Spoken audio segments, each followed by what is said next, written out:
Alright guys, this week we're going to be making some healthy alternative meatballs. I've got a couple different packages of meat here. I've got 93%, I've got 85%, we want a little bit of fat, and then this one is just a 90%. Doesn't necessarily have to be natural or organic. We're just trying to look to have a little bit of meat, half and half. So essentially we're going to have 2 pounds worth of 85% and 2 pounds worth of 90% or above.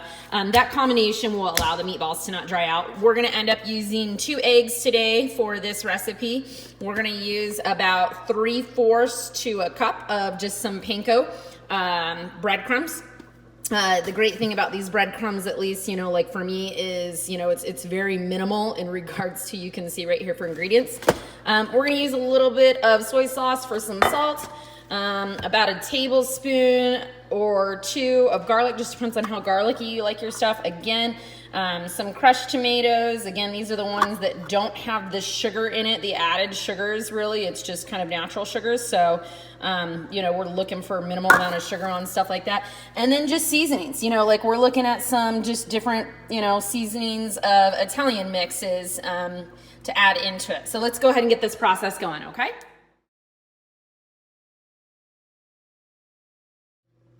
All right guys, so we have the meat in there, so we're gonna go ahead and start adding some of the other ingredients. So I've got just some minced garlic here. I just take like a bigger size spoon. I literally just grab probably about a spoonful, just so you guys know, that's probably about 1.5 tablespoons to 2 tablespoons. Again, we're looking at like 4 pounds of meat here when I make these meatballs. I typically end up cooking them, first of all, number one, cooking them, but then I save them some in the freezer. I don't always eat the entire batch all at once because it's a lot, so, and not everybody in the family eats them with me, so I end up probably having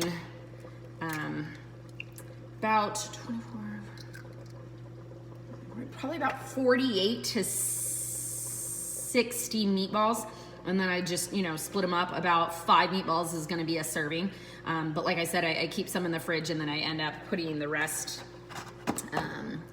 in the freezer. And then just pull them out at a later time. Okay, so I've added 2 eggs. I'm now up to my soy sauce. This is low sodium soy sauce, but this is how we get a little bit of our oil in there. So I'm just gonna go ahead and do about 7 shakes there.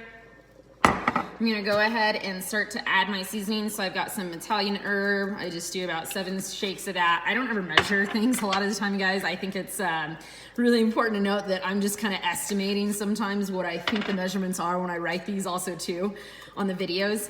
But that's the beauty, at least, of cooking for me. I really thoroughly enjoy cooking and making up my own recipes, and a lot of it's trial and error, and I think I have a decent idea of like what I should be putting in, having viewed a lot of recipes. So I think I have a good understanding, I should say, of what I should be putting in there. So a couple shakes here and there. So eyeball it. Don't feel like you need to do it like super serious. So now we're up to our crushed tomatoes. Again, they have different variations of this. I just happen to get the fire roasted crushed tomato ones here with this one.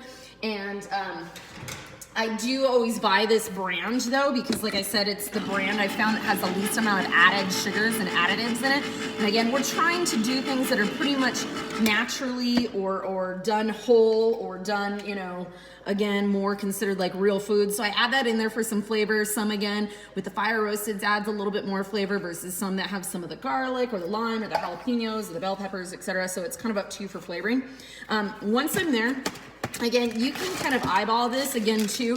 Like I said, it's about 3/4 of a cup to a cup. I kind of know where that is. I start pouring in my panko breadcrumbs, and I get it kind of covered to about like 3/4 of a cup right there. And then I'll start to mix this by hand, and I'll add more as needed. We'll kind of talk about the consistency it should be in a second here. Here we go.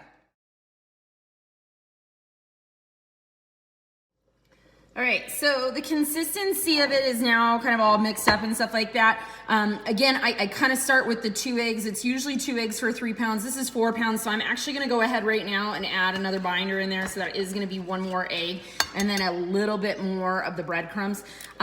You know, kind of keeping in mind that if you looked up some of these recipes on allrecipes.com, like I said, I've kind of like contoured my recipes a little bit here and there to taste and just what's easiest for me. Again, like I said, probably about 3/4 of a cup to a cup. It kind of just depends on how it feels on there. But then with the egg, you know, you're adding it in there to kind of create a little bit of that binder. You don't want it to where it's so soggy of meat that you can't create the meatballs itself, and it doesn't seem like that they hold or stick together. So, you know, by adding that whole can of the crushed tomatoes, I guess is like what they are, fire roasted crushed tomatoes. There's some juice in there. There's some liquid consistency in there that's gonna give it a little bit of liquidness, you know, to your meat. And so like I said, you don't want it so runny, but you also don't want to add too many panko crumbs, I guess, breadcrumbs, to where it ends up feeling tough or that you can't get your fingers through. You can see right here now that like as I'm mixing this, I can pull it apart easily. I can mix my fingers through it. I don't feel like necessarily like it's not going to hold together or stick together when I'm making meatball sizes.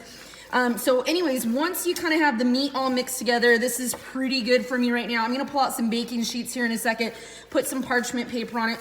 It's up to you to add a little bit of additional oil in here. If I were just making this meat with like 93 or 95% or above, I might drizzle some olive oil in here just to add a little bit of, you know, again, the oil to fat, you know, so that we can have a little bit juiciness, not dry out the meat. But since there's 85% in here, that's got that fat in it, so I'm not gonna add anything else additionally. So again, this was 4 pounds of meat, so I had 2 pounds of 85% and I had 2 pounds of 90% or above. I went ahead and added about 7 shakes of your soy sauce. I added about 3/4 to a cup of the panko breadcrumbs. I added 3 eggs, 1 can of crushed tomatoes, and about 2 tablespoons of garlic. And then I went from there and just kind of shook in some of my spices that I felt would try to make this, you know, taste good. So now when we go and cook this, we've got our oven on for about 400 degrees, and we're gonna take just, you know, a piece of meat here and roll it up. And this is about, you know, maybe an 1.5 inch diameter. So something that if this were in the palm of my hand, that might be the biggest size that you go. Sometimes I'm right around that size right here because they are gonna decrease in size just a little bit, just like hamburgers do, you guys know that. So that is typically like what we're looking for the size, and you're gonna place them typically about 1 inch apart from each other. So right here where the rest of my finger is on the paper, on the parchment, we're gonna stick them in the oven and we're gonna cook them for about 25 to 35 minutes.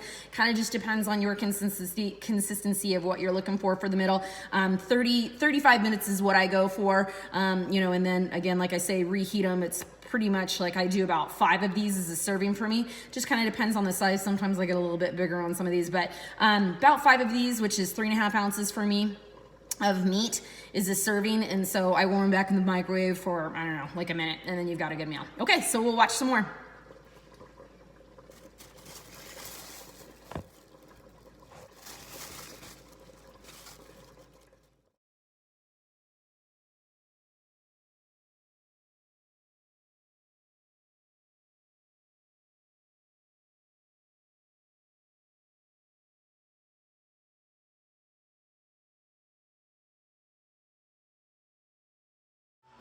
All right, so here's kind of the product before it's going in the oven, guys. One of the big things to note is, yes, the size and the meatballs are all different, and the spatial awareness is obviously different. I try to fit them all onto the 2 pans because of the fact that I need to get them in the oven. So we're gonna go ahead and pop them in the oven. It's at 400 degrees right now. We're gonna have it cook for about 35 to 40 minutes. All right, guys, finished product, 35 minutes in there. You could decide to go anywhere from 35 to 40 minutes, like I said, at 400 degrees. One of these containers I'll put in the fridge maybe for the family for the week. This container I'll end up freezing.